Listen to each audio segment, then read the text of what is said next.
Happy holidays, everybody, and welcome back to Globe Anew. Today, our guest is Marina. She's from Canada, and she has participated in beauty pageants when she was younger, and she is currently studying tech and business at the University of British Columbia. A lot of people have college on their minds if they're in high school or if they have a child who is in high school. So I have plenty of questions for her about what a high schooler should be doing in order to maximize their odds of getting into a top 20 school.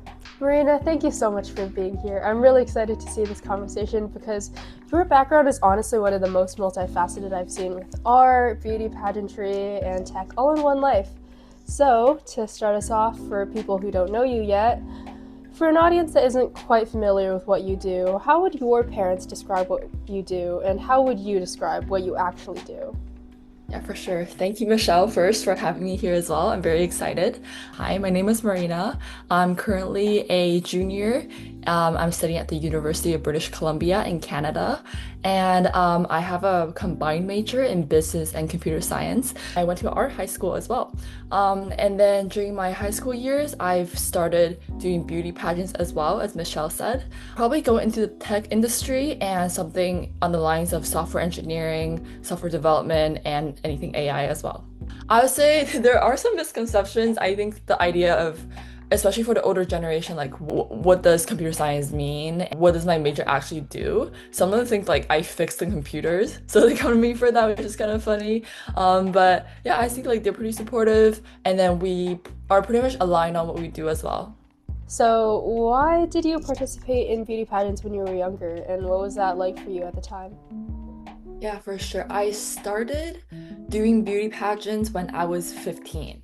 So that year I was grade 10, and in high school, it was 2021, around April. And then I was getting lunch with my mom and her friend, and my mom's friend's daughter was there as well, and she did beauty pageants. She was around like 7 years older than me, and she was just kind of telling me about what she was doing, and she was saying that, oh, like I think you should try it as well. During COVID, really nothing to do as well in high school, so I gave it a try. I thought it was like really interesting.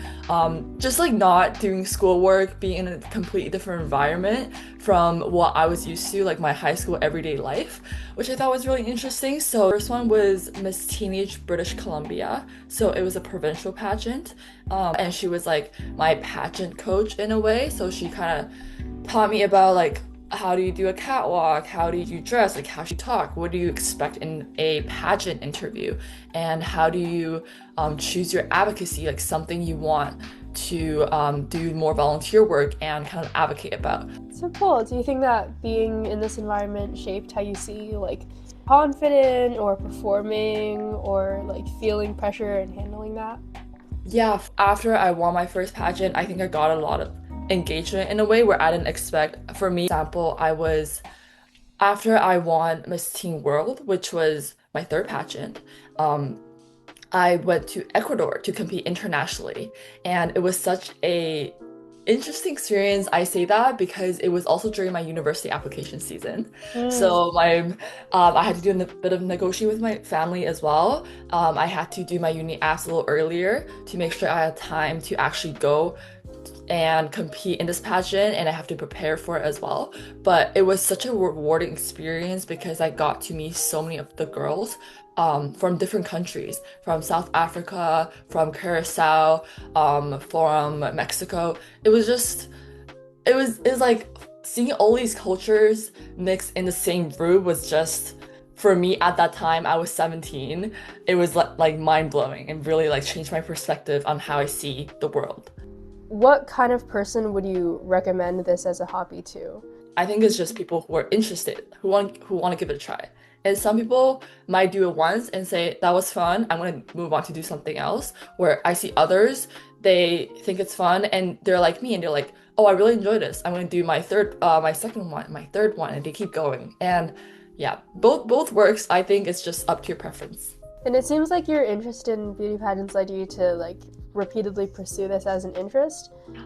But having come from an arts high school and then doing pageants, at some point you started moving in a different direction professionally into tech.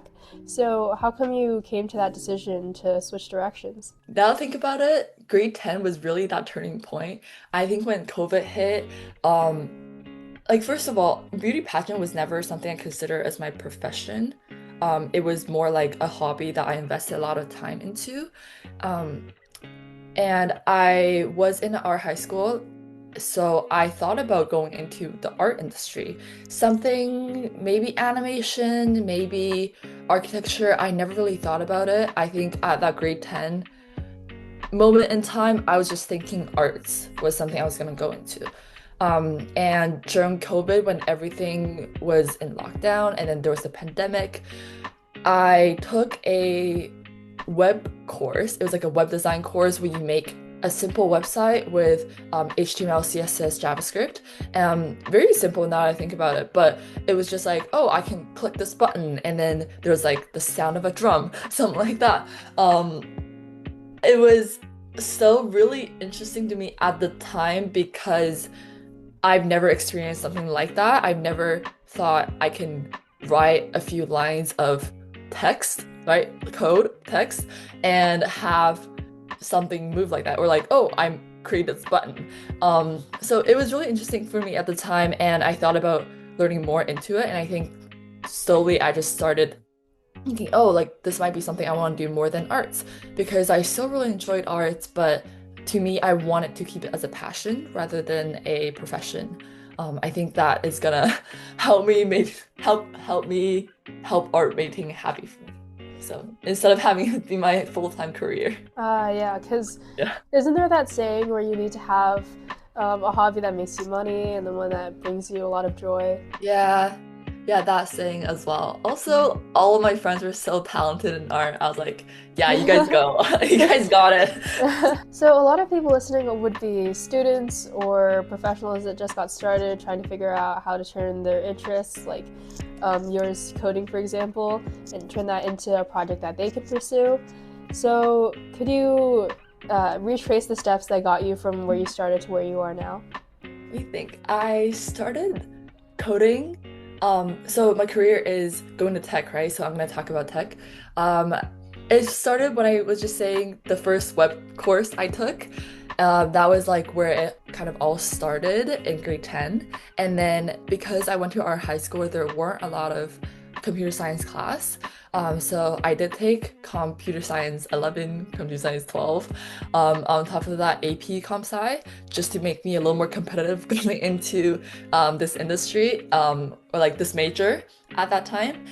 So that's what I did. And then at the same time, I went to my counselor, and then with her help, I was able to look into more opportunities where I started as a coding assistant at a coding academy called Under the GUI or Under the degree. And then from there, I started doing coding assistant. So I was in those classes where they taught students Python. So it was mainly elementary school and some earlier high school students that was learning like Python, robotics, things like that, and was mostly involved in the coding, like computer science part of it. And then the summer after that, in July of 2022, I started as a full-time coding instructor. So I had my own class, and then I was teaching, and that was kind of like my experience with learning computer science on my own as well. So after that, I started applying to schools, started applying to universities, and I chose UBC in the end, but I applied to mostly computer science or computer science and business because business was made something that I also want to learn more about, and I feel like I would enjoy as well, than just pure computer science because I also know how competitive it is as well. So Right. yeah, so that is what I was thinking at that time. And then after going to university, I had a great first year, met a lot of people, very ambitious, very creative, and very hardworking people. And then I took a few computer science courses, did some lead code, did some hackathons, joined some clubs. And the clubs I did join a coding related club for web development. And then But honestly, I was most involved with the social club I was in. I think just like meeting more people, and then it was just also something I never experienced before. Um, and then in my first year, the first summer after my first year, the summer after my first year, sorry, I did my first internship, um, also related to web development and focusing on more front end, but it was like software engineering as well. And for the summer after that, I also did another internship. I can probably talk more about it in a bit, but yeah, so I had two internships, did some classes, did lead code, hackathons, and took some APs. I see. So, were there any specific side projects or internships or opportunities um, that helped you a really significant amount in your opinion? Oh, okay. I think everything I did added to my experience by a little or by a lot as well. Like everything I think counted. As for the ones that I think were pretty significant, I would say are my internships. Um, so the first one was more front end and where I got so the first one was at Trainerize and it was a trading app. So the fitness professionals and like the gyms or the businesses, they used to help manage their clients. So it was like a page where you can talk to your clients directly and say, oh, here's your meal plan. Here are the exercise you need to do. I think that was such a great idea. And it was something that I wanted to look into myself as well because my New Year's resolution, like last year, was going to the gym more.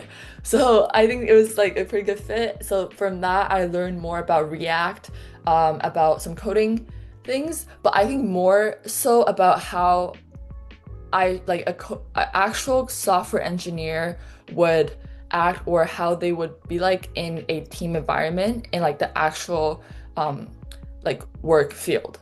So I think that was the shift from a student mindset of like I need to get good grades, I need to attend these events, into like oh how do you solve this problem? How do you work in a team? How do you communicate with different people with different backgrounds and um all that, and I learned about like agile and all these like terms that I never really thought about in like school, which is great.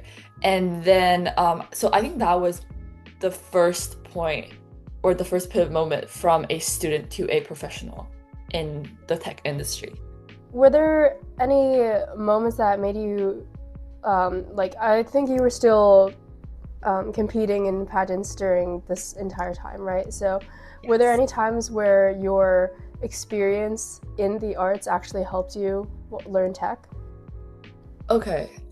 Very good question because I always think about this, and people ask me, oh, because art and tech, they seem so different, but I think now we know more about like UX design and things like that. Um, I think they're actually really related because they help me see a different perspective on a lot of problems that I have to solve in tech, with my background in arts.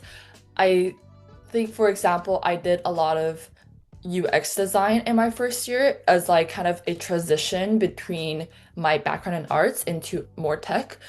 So I started using Figma mostly, and even for my social club, I used Figma to help them like design poster and design different things for their social media. And in hackathons, I was also doing some UX design. Um, so I think it's a good way of like shifting different industries, but I also see a blend of both where when it's a tech problem, for example, in my second internship, I was a software engineer. So it was pretty low level um, coding and a lot of like very heavy tech work. But there was one point where I was working on their LiDAR simulator. Oh, I realized I didn't talk about the company. Sorry. It was a LiDAR company and they do 3D perception things for like vehicles and like smart infrastructures. And it was called Septon. Um, so I was a software engineering intern there this past summer, and one of the projects I worked on was one that I actually um, like brought up myself was when I was working on their simulator for the lidar. So they had the a bunch of like similar environment for the sensors, and I thought that their launcher page was pretty hard to navigate because it was very beautifully built by very smart people in tech, and it had a lot of different features. But for someone like me, where it was my first time using it, I was an intern, right? And so I kind of see myself as a first-time user or someone who isn't very experienced and don't know a lot about the project. And I found it hard to understand what I should do to go to the next step, or like to launch the page, or to add in the file that I need to use. So that was a problem I discovered. And I thought, okay, after my mentor taught me about it, it isn't that bad. But without him, I wouldn't be able to understand it myself without maybe taking a day or two. So what I did was I made a new design on Figma, so not really related to tech at all. And I showed my mentor. I thought, okay, so here's the new design I have. I took inspiration from the new, the iOS 26, the liquid glass, and then I had like the half transparency with the buttons and stuff. I thought, so here's the new design. Nothing really changed in terms of the functions, but this will be a lot easier for people to understand what they should do next. So everything is in order. And he actually approved it. So that was what I worked on. It was more front end stuff, like changing the simulator, the way it looks, nothing about functionality, but it was a great project because it also leveraged off my background in arts into my actual professional field. If you had these earlier career experiences, like these internships, do you think these would be useful for maybe a high school student to do if they already know the career path? Like, since you found out you probably wanted to do tech in 10th grade, would you say your younger self should have tried to get some of these internships or job experiences a lot earlier? Good question. I think everyone has their own path as well. I started taking my first comp sci class in grade 10, but I never really decided on it until when maybe grade 11 as well. I think it's really important in high school that you don't have your mind fixed on just one path and think this is exactly what we're gonna do, because I think it's very normal for people to have career changes, even going from one industry to something like completely different as well. And that's what I did myself, right? So I don't think there's anything wrong with that. On the other side, if you really enjoy something and you have so much passion for it, I think you should go ahead and put your 100% into that thing. But at the same time, for someone like me, where I know I really like art, but I'm not 100% sure I want that to be my full-time occupation, I kind of experimented around with different things, a bit on business. I did accounting as well because my mom was in accounting, right? I thought it was fun. I didn't get a bad grade, but I didn't enjoy it as much as computer science. So I think in high school, that is the time where you can go explore anything you want, even like different sports, different hobbies, right? I think that is the time where you should just do everything. Like try dancing, try like content creation or something. I wish I started like filming videos in high school, right? So during that time, just go crazy. It's like... Of course. So speaking of things in high school, I'd like to talk a little bit about expectations because that's something that so many young people struggle with. So growing up, did you feel pressure from your family about what path you should take? Growing up, I say there were definitely some expectations around like stability and like my future plans. But to be honest, I wouldn't say that growing up I had a lot of pressure into what I had to do or who I have to become. Even when I thought about arts, my parents were supportive, and even for computer science, they were also supportive because I think it's a pretty like it's a pretty good path, right? But I say they were very supportive overall, and I got a lot of advices from them. None of them work in tech, but they still have a lot of advices on like networking and meeting people, and I feel like I also learned a lot from them as well. Um, but I say having them not giving me that pressure also helped me kind of feel better about learning different paths and exploring more as well. So I think my family was also very supportive of me growing up into like, and they definitely helped me grow into who I am today with my experiences. It's so nice to hear. And once you've found a direction, it doesn't mean things stop evolving for you, right? So are there any other directions that you're interested in right now that you might switch to in the future? Or do you think you might just take components of these directions that you're interested in and then put them into your career now? Yeah, for sure. I wouldn't say that software engineering is something I would do for the rest of my life, as of this moment. It's something that I thought about. It can be a possibility, but just like probably a lot of people that are listening, I am not sure. Okay, I can't say for sure. But something that I'm thinking about as well is the other side of my major, which is business. Um, in my first year of university, I was pretty set on 100% 100% like computer science and none business. Like it's like a good soft skills to have, the things I learned from business. But as I go into my second year and third year, I start thinking more about how I can better implement and blend my experience with business into computer science and even having it be half and half. So that is something I'm thinking about. And yeah, just like looking into some opportunities in business as well and not just shedding that side of my major and that side of things I learned completely. That might be something that you would want a young person who feels like they have too many interests to hear. So for someone like that doesn't fit into one neat path, what kind of advice would you give them? I think I myself am someone like that. I would also think that I have a lot of interest and I've done a lot of different things, but I am not completely like leaning 100% towards one thing.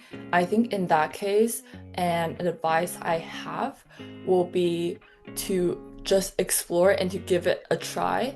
And if you want to try something, just give it your all. And if you feel like, okay, I've already tried it and I don't like it or something didn't go well, then you should try something else. Like, I don't think you should be scared of failing because as long as you give it your all, there's nothing left that you have to regret. Now that we've heard from Marina, feel free to check out her LinkedIn in the description and other materials on the Globe Anew website. And if you have any comments or questions or any suggestions for future guests that we can feature on Globe Anew, please add them in the comments and tell us about it. Thank you so much, and remember to stay warm. Bye-bye.